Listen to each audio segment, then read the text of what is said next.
Human ang usa ka semana sa pag-ulbos sa sunog nga niugdaw sa dulaan sa kagatos ka mga panimay sa barangay poblasyon sa Talisay City.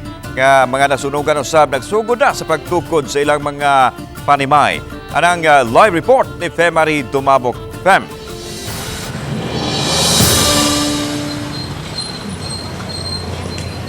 Lan gisugdan ang pagpatukod sa mga panimay, human napatuman ang reed lacking.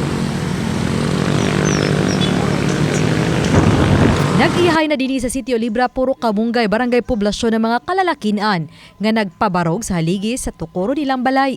Gigamit nila sa pagpalit og mga housing materials ang nadawat nilang financial assistance gikan sa kagamhanan o sa mga pribadong sektor. Giangay sa kagamhanan ang pagbahin sa government-owned lot o sa pribadong luna.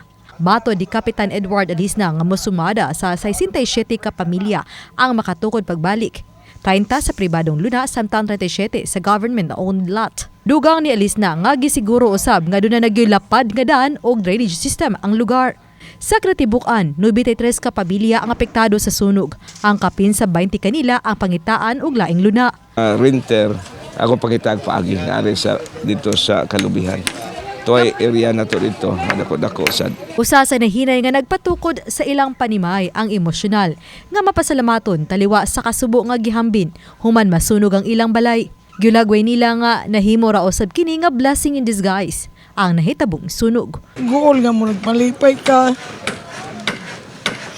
Sakit ito nga na huwag tayo manamang gamit. Pero okay lang ingat.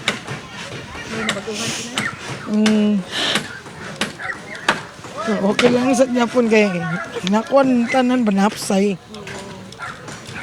Salamat pesta dan tabang na mo.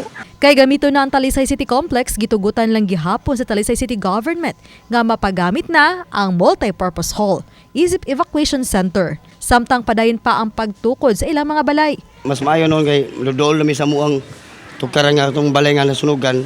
Dili kay layo-layo makita ra po namong among mga bata mintas magtrabaho mi sa panimalay. Sakto pa niya. Kunya karong ila na may. Oo. Ako man lang pabalikon ako mga anak ma'am. Nam ko tulo ka bata nga nag-eskwela po sa ka grade 7 ug duha ka grade 1 na inya na akong asawa nga pa karong Lunes pa eskwelahan gyud namo. Ang mga nasunugan padayong libreng gihatagan og pagkaon sa barangay poblasyon. Lan gihatagan og napulo ka adlaw ang mga nasunugan nga makapabilin sa multi-purpose hall isip bag-o nilang evacuation center insakto usab nga makapahuman-human na sila sa pagpatukod kud pagpatindog sa ilang mga bag-ong panimay. Lan? Salamat, Femari Dumabok.